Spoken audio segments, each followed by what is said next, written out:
20 seconds using soap and water.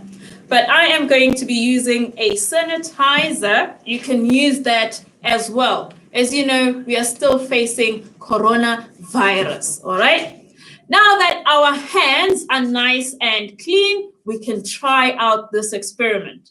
So you're going to have your hand out like this, and you are going to place your hand onto your forehead and apply a force, or you are going to push against your forehead.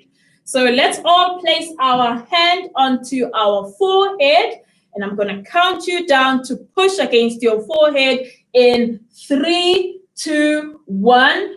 Push, push harder, and stop. Now, you did feel a force. You did feel your hand pushing against your forehead. Now, your hand has a big surface area. Now we're going to decrease the surface area by using your thumb. So you're going to do the same thing. You're going to place your thumb onto your forehead and apply a force or push against your forehead in 3, 2, 1. Push, push harder, and stop. Now, that was uncomfortable, and it actually felt different from when you were using the palm of your hand. And this is why. Now, the palm of your hand, when your hand is like this, it has a big surface area, just like the bed of nails that has 64 nails. So when we were pushing the balloon onto the nails, the force that we were applying was actually evenly distributed on the nails and the balloon. And that's why the balloon did not pop. However, when it comes to your thumb, the reason why that felt uncomfortable is because you were experiencing more pressure. Same as when we were pushing onto the balloon, when we were pushing it onto the nail, all the force was actually focused onto one point, the nail. And that is why the nail was able to penetrate the balloon and make it pop. Now we are going to look at the weight of the atmosphere, and we also call this atmospheric pressure. And to test this out, we are going to need normal tap water, which right now is at room temperature. We are also going to need about 10 milliliters of water and a can. Now this can right here is open. You might assume there is nothing inside, but there's something. There is air. And this air at this point is at the same temperature as the air outside the can. Also, it is moving at the same speed as the air outside. Now, since we're talking about atmospheric pressure, this is actually the weight of the air that we have all around us. We cannot see this, we cannot feel this, but it's pushing against every single thing. Now, guys, I am going to heat up the inside of the can, and to do that, I am going to be using this fancy equipment called a Bunsen burner, all right? Now, a Bunsen burner has a flammable liquid inside, and if I release that liquid and it mixes with the oxygen and we introduce a flame, we are able to get a fire. Now, I'm going to use this to actually boil this water as I am pouring it into the can, all right? Now, guys, if you don't have a Bunsen burner at home, you can actually use a stove top. However, make sure that you are using minimum heat, all right? Also, as you can see, I am not holding the can with my bare hands because the can is going to get hot eventually. So I don't want to burn myself. Now, make sure you have tongs that will help you hold the can. And once again, when we are trying out these experiments, we need to make sure that we are safe. And that is why I'm wearing my goggles and my lab coat. You can actually wear an apron when you are at home. And also make sure you do this with an adult. Now, what am I doing here? I'm actually heating up the water. I'm doing the same thing that you do at home when you boil water. You get to see bubbles, and eventually you start seeing water vapor coming out. And that is the same thing that is happening here. So I'm heating up the water, changing it from a liquid to a vapor. And eventually, as you can see, there is water vapor coming out. But now, guys, I am going to invert our can, which has hot steam inside, and I'm going to invert it into the cold water. Now, obviously, this steam is going to cool down. Let's see what will happen in 3, 2, 1. And the can implodes. Now, how did that happen? Now, remember I told you that the air that we have all around us is pushing against everything, and we call that atmospheric pressure.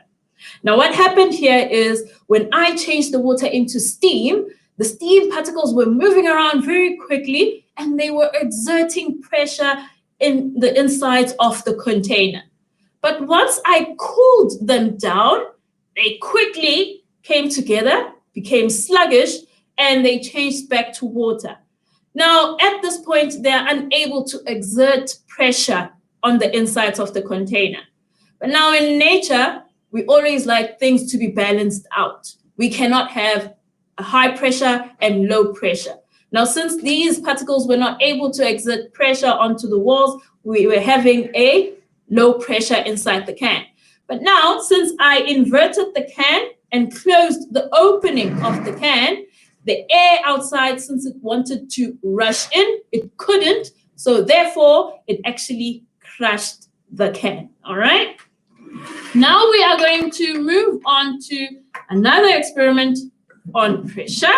And this experiment actually involves a flask, which is clear. You can see what is inside. And at this point, we can say that there's only air inside the flask.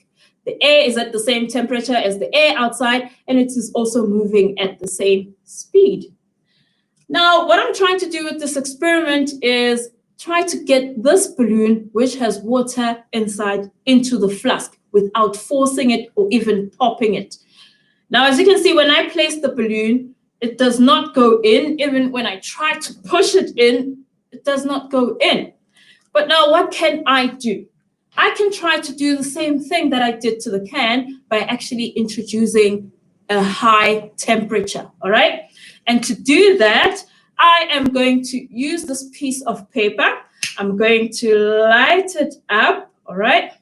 Now I'm gonna have to make sure that it catches fire. And as it catches fire, I'm going to chuck it into the container, and the balloon goes in easily, just like that. And this is with all the help that we are getting from atmospheric pressure, all right? So what actually happened there?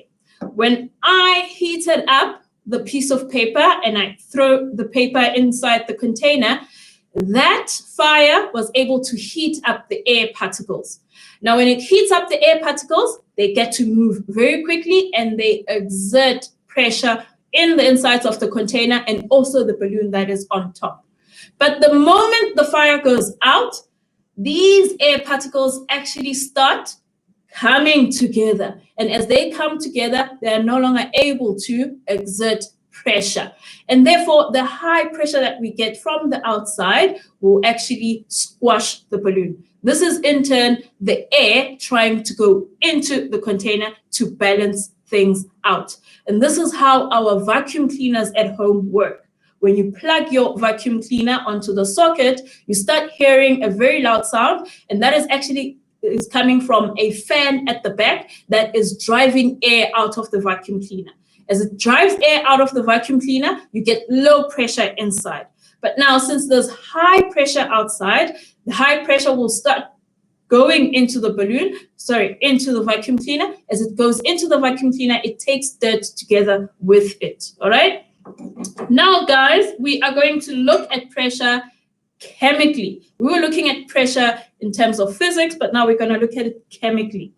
Now, for our next experiment, we are going to be using something that you can find at home, and it is dangerous. What I have here is methylated spirits. Now, methylated spirits is actually a mixture of ethanol and methanol. Now, this is very, very flammable, but it's flammable when it becomes vapor and it mixes with oxygen in the air. Also, another fact about this is that it can change from being a liquid to a vapor at low temperatures. We need about 12 degrees Celsius for this to start changing from a liquid into a vapor. Now, here I have another can and it's open. You might assume there's nothing inside, but there's actually air which has oxygen. Now, I am going to pour our methylated spirits into the can. But another thing that we have here is we have two holes. There's actually a big hole at the top, and I also have a very tiny hole on the side. Now, this hole is going to help us to be able to ignite the mixture that we're going to create inside the can, all right? So guys, I don't need the liquid, I just need the vapor of the methylated spirits. So I am going to get rid of the liquid. Before I get rid of the liquid, I should shake this up a bit and slowly change the methylated spirits into a liquid. Now let's get rid of the liquid, and all we are left with is methylated spirits vapor and air inside the can. Now, when you attempt this, guys, since we are dealing with a flammable substance, you need to make sure that you don't have any methylated spirits on the table. So therefore, get a cloth or toilet paper and wipe your table. And before you attempt this, make sure you remove the methylated spirits from where you are doing your experiment, all right? Now, guys, as I said, we have the dangerous mixture inside now, and all we have to do now is ignite it. So I'm going to close the top of the container, and I'm going to use a flame to light up the mixture. And as you can see, I'm using a long stick. You should be at least 1 meter away from the can. Now, let's see what will happen in 3, 2, 1. And that popped, all right? So what actually happened inside here? So when I poured the methylated spirits into the can, it was a liquid, but as I shook up the can, that liquid changed into a vapor. Now, these vaporous particles will actually start moving around inside the can, and they will start mixing with the oxygen. However, I introduced a flame to the mixture. As I introduce a flame and ignite the mixture of the vapor and the air, I was able to get hot gases. Now, these hot gases move even faster than the methylated spirits vapor particles that we had before. So as they move faster, because we have closed the can, we're able to build up pressure there. So as we build up pressure, these gas particles will actually try to shoot out. As they shoot out, they push our can, our cup up, all right? Now, guys, that is all from me and Sci-Bono today. Please make sure that you follow us on our social media platforms, Facebook, Instagram, and Twitter to see more of these. However, please make sure if you want to try these out that you are safe. Make sure you're trying it next to an adult. Don't try this anywhere without adult supervision. Now, from me and Sci-Bono, I hope that I will see you next time. Goodbye.